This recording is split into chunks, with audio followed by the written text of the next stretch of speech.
The gospel, the good news of Jesus Christ, begins, though, with the dignity of guilt. The dignity of guilt. All have sinned.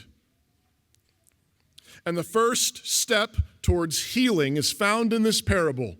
Do you want to heal? Do you want to be lifted up?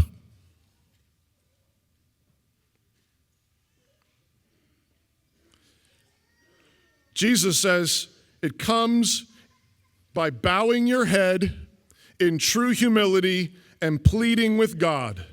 God, be merciful to me, a sinner.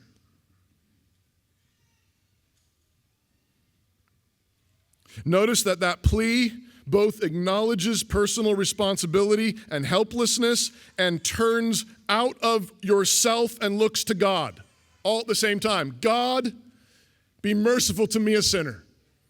The sinner part is my culpability. I've said things, I've done things, I've thought things that were wrong, and I know they have done harm, and I'm responsible for my actions. I'm responsible for what I've said and what I've done, the choices I've made. God, be merciful to me, a sinner. But notice what you're doing. You're turning out of self, and your eyes are now looking to God. The eyes of your heart are looking to God in humility. And Jesus says that's the path of healing. Taking humble responsibility for your own sin is the path to being lifted up. Notice what he says. Everyone that exalts himself shall be abased, depressed, but he that humbles himself will be exalted, will be lifted up, will be encouraged.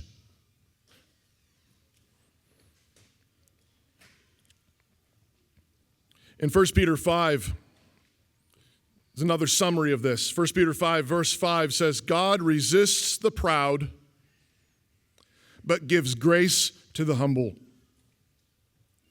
Do you need grace? Get low. Take responsibility for your actions, for your choices. Humble yourself. It says this, humble yourselves, therefore, under the mighty hand of God, that he may exalt you in due time, casting all your care upon him, for he careth for you. Those are glorious words. Humble yourselves under the mighty hand of God, that he may exalt you in due time, casting all your care upon him, for he careth for you. Do you believe that?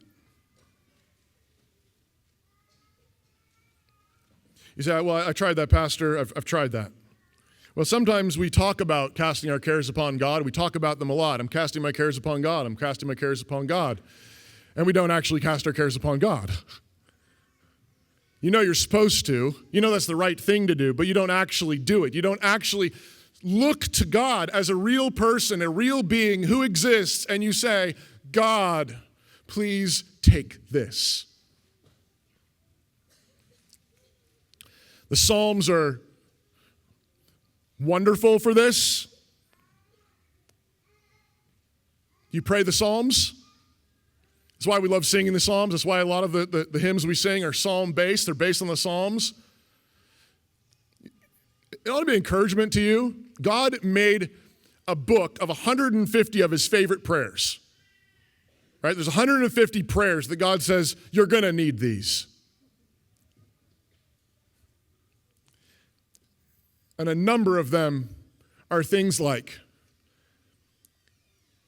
God, where are you? It's really dark. Why are you silent? Do you feel that way sometimes? There's a book of Psalms for you, for all of us. And you know what? The glorious thing is that in almost all of them, in fact, all but one, there's a turn.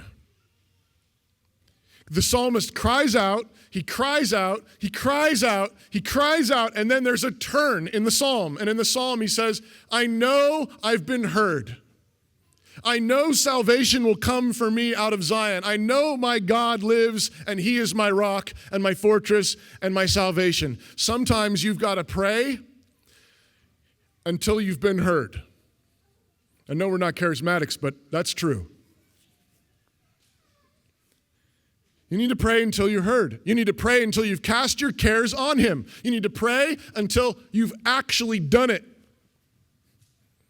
Until you know that the burden that was here, it's not there anymore. The problem hasn't gone away, but you know that your heavenly Father who cares for you has taken the burden for you. You need to learn to pray like that.